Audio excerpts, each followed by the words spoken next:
If there is no deal, we are going to hit each.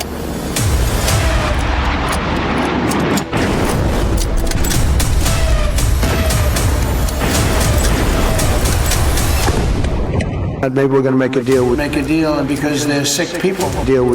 They want to make a deal so badly. We sought repeatedly to make a deal.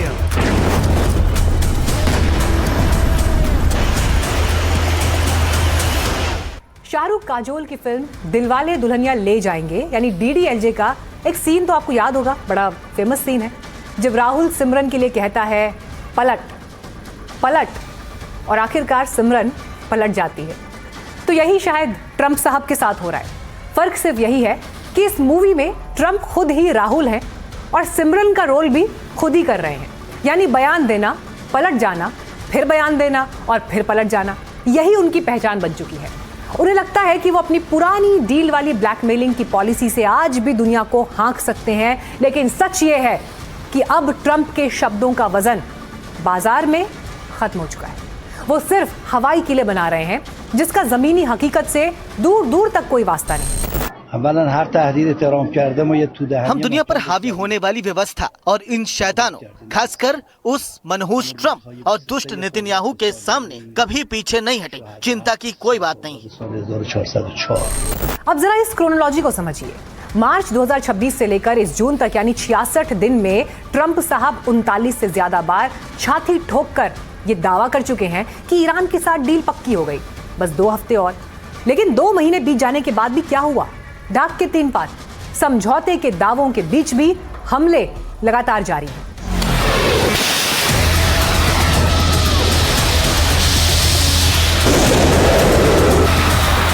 असल में Trump साहब कुछ भी बोल देते हैं। इतिहास और भूगोल से तो जैसे उनका 36 का आंकड़ा है। मई 2023 में उन्होंने इतनी बड़ी डींगे हाँकी थी कि अगर वो राष्ट्रपति होते तो 24 घंटे 24 आवर्स में रूस यूक्रेन युद्ध रुकवा देते। आज साल 2026 चल रहा है, जून का महीना, ट्रंप साहब गद्दी पर हैं, लेकिन युद्ध जस का तस है। अप्रैल 2025 में तो उन्होंने ज्ञान की सारी सीमाएं लांघते हुए कह दिया कि भारत और पाकिस्तान कश्मीर को लेकर 1000 साल से लड़ रहे हैं और 1500 साल से इनकी सीमा पर तनाव है। अब कोई इन्हें बताए कि हुजूर, इतिहास को इतना भी मत मरोड़िए कि वो खुद सर पकड़कर बैठ जाए। वैसे झूठ और भ्रामक दावों का तो पुराना रिकॉर्ड है इनका। CNN कहता है कि सिर्फ पेंसिल्वेनिया के 2 भाषणों में उन्होंने 40 झूठे दावे किए। वॉशिंगटन पोस्ट की माने तो अपने पिछले कार्यकाल के 4 साल में इन्होंने 30,573 भ्रामक बयान दिए, यानी फर्स्ट टेन्योर के आखिरी साल में रोजाना औसतन 39 झूठ। लेकिन इस बार मामला सिर्फ झूठ बोलने का नहीं, इस बार अमेरिका की साख दांव पर है। किसी भी दौर में अमेरिका शायद इतना ह्यूमिलिएट नहीं हुआ। 100 दिन पहले ट्रंप जिस ईरान युद्ध में कूद पड़े थे, आज वहां अमेरिका बुरी तरह फंस गया है। स्ट्रेट ऑफ हॉर्मुज के पास ईरान ने अमेरिकी अपाचे हेलीकॉप्टर को मार गिराया। खाड़ी मुल्कों पर अमेरिकी बेस पर मिसाइल ड्रोन दागे, लेकिन ट्रंप डिफेंसिव मोड में रहे। And most importantly, we have a deal that Iran will never have a nuclear weapon, which was the whole purpose of what we had to go through to get this. So it was a big, very big thing. But we have a signing soon, and the documents are in pretty final shape. और सुनिए, Trump जिन्हें अपना जिगरी दोस्त समझते हैं, वही Israeli प्रधानमंत्री बेंजामिन नेतन्याहू इन्हें अंगूठे पर नचा रहे हैं। ट्रंप फोन पर चिल्लाते रहे, गुहार लगाते रहे कि ईरान पर पलटवार मत करो, सीज फायर की बातचीत चल रही है। लेकिन नेतन्याहू जो पहले इस टोन से सरप्राइज थे, उन्होंने ट्रंप की एक ना सुनी और ईरान के पेट्रोकेमिकल कॉम्प्लेक्स को उड़ा दिया।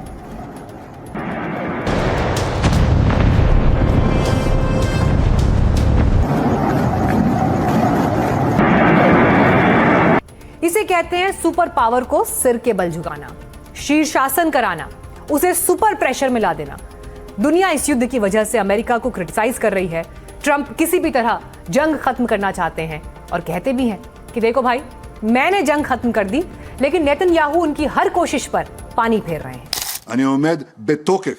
फिलहाल मोर्चे पर युद्ध विराम है, क्योंकि तेहरान में आतंकी शासन पर हमला करने के बाद उसने हम पर हमला करना बंद कर दिया है। अगर ईरान का आतंकवादी शासन फिर से गलती करके हम पर हमला करता है तो हम इसका करारा जवाब देंगे। अमेरिका इजराइल को हर साल $3.8 बिलियन और हाल ही में अरबों डॉलर के हथियार दे रहा है। इतनी बड़ी लेवरेज होने के बावजूद ट्रंप नेतन्याहू के सामने नतमस्तक है। क्यों? क्योंकि अमेरिकी राजनीति पर इजरायली लॉबी हावी है। वैसे ट्रंप इस दलदल के लिए खुद भी जिम्मेदार है। अपने पहले कार्यकाल में तेल अवीव से दूतावास को यरूशलेम ले जाना हो, वेस्ट बैंक में अवैध इजरायली बस्तियों को बढ़ावा देना हो या फिर ईरान न्यूक्लियर डील से बाहर निकालना हो, ट्रंप ने हर वो विवादित फैसला लिया जिसने पश्चिम एशिया में अमेरिका को विलन बना दिया। नतीजा, अरब बैरोमीटर का सर्वे कहता है कि इस पूरे इलाके का अमेरिका पर से भरोसा उठ चुका है। लोग अब अमेरिका से ज्यादा रूस, चीन और ईरान पर भरोसा कर रहे हैं और इसीलिए एक्सपर्ट्स कहते हैं कि कल तक जो अमेरिका सीरिया में असद सरकार के गिरने और वेनेजुएला में मादुरो के हटने पर अपनी ताकत की धौंस जमा रहा था, आज इस ईरान युद्ध ने उसकी सैन्य सीमाओं को उजागर कर दिया है। ट्रंप की इस नासमझी का पूरा फायदा चीन और रूस उठा रहे हैं। रूस को तेल की ऊंची कीमतों से फायदा हो रहा है और चीन खुश है क्योंकि अमेरिका का ध्यान इंडो पैसिफिक से हटकर खाड़ी देशों में फंस गया है। चीन मौजूदा हालात को लेकर बहुत चिंतित है, बल्कि इस्तेमाल हालात को और बिगाड़ेगा और सैन्य तरीकों से इस मुद्दे की मूल वजहों का समाधान नहीं हो सकता। आपको याद होगा अपने इलेक्शन कैंपेन में डोनाल्ड ट्रंप ने नारा दिया था, मेक अमेरिका ग्रेट अगेन। लेकिन अपने खोखले दावों, बार बार पलटने वाले बयानों और कमजोर विदेश नीति की बदौलत आज वो इतिहास में उस राष्ट्रपति के तौर पर दर्ज होने जा रहे हैं जिसने असल में मागा नहीं बल्कि मेक अमेरिका वीक अगेन कर दिया है।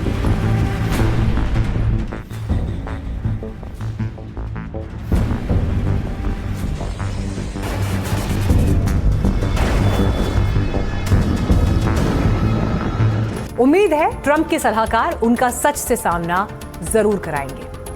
लेकिन देखिए, यहां पर एक सवाल और भी है। खुद का नुकसान तो हो ही रहा है, लेकिन मुश्किलें दुनिया के लिए खड़ी हो गई हैं क्योंकि अमेरिका ईरान के नाम पर उन शिप्स को भी निशाना बना रहा है, मिसाइलें दाग रहा है जिनमें भारतीय सवार थे। नतीजा, घरों के चिराग बुझ रहे हैं।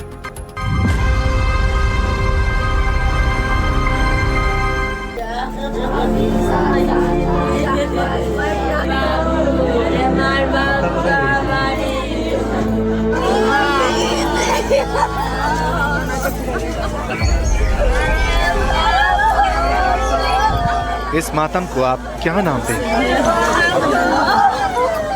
जवान बेटे की अर्थी का बोझ क्या होता है, इस बदनसीब पिता से पूछिए। अब इन मासूमों को कौन बताएगा कि जो पिता कंधे पर उठाकर घुमाते थे वो इस दुनिया में नहीं रही।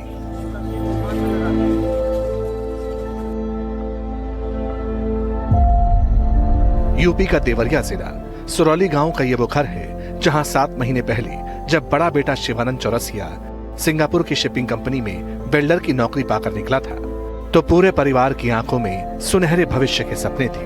पिता रामजी चौरसिया को नाज था कि बेटा समंदर पार जाकर कमाने निकला है। गांव वालों के सामने सीना चौड़ा करके चलते थे, लेकिन जैसे ही पता चला बेटा युद्ध की चपेट में आ गया, घर की खुशियां मातम में तब्दील हो गई। हॉर्मुज के पास से गुजरते हुए एमटी सेटेबेलो जहाज अमेरिकी हमले की चपेट में आ गया। शिवानंद हमेशा के लिए चले गए। मंगलवार को शाम को फोन आया था, सब कुछ अच्छा था। और बुधवार सुबह 7 बजे आता था फोन, शाम दोपहर 1 बजे फोन आता था, शाम को 9 बजे आता था। ए बमनी भाई हम तेरी सियाल बनी का हमार फोन बनाई करत न नेटवा खोला तानी। बात भइल बा उनसे 9 तारीख की 8 तारीख के बात भइल बा, ओकर बाद बात नहीं के कहना कि सब ठीक ठाक हुआ। कहाँ से फोन करो? उमाम की लगे से। उमाम के लगे? हाँ। हम आपसे बात हुई थी कि पत्नी से? नहीं, हमो से बात भइल, पूछना के बाबूजी का हाल चाल बा।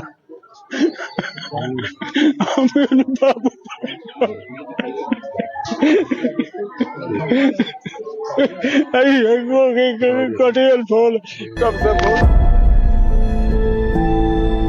ये मातम और मंजर सिर्फ एक घर का नहीं है, 3 घर हैं जिनके चिराग बुझ गए।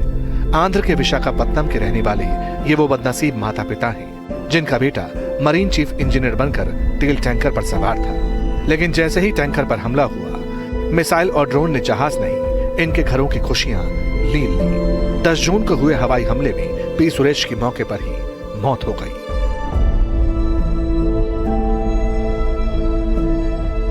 क्रूर नियति देखिए, इसी महीने के आखिर में सुरेश अपनी शादी की 15वीं सालगिरह मनाने वाले थे।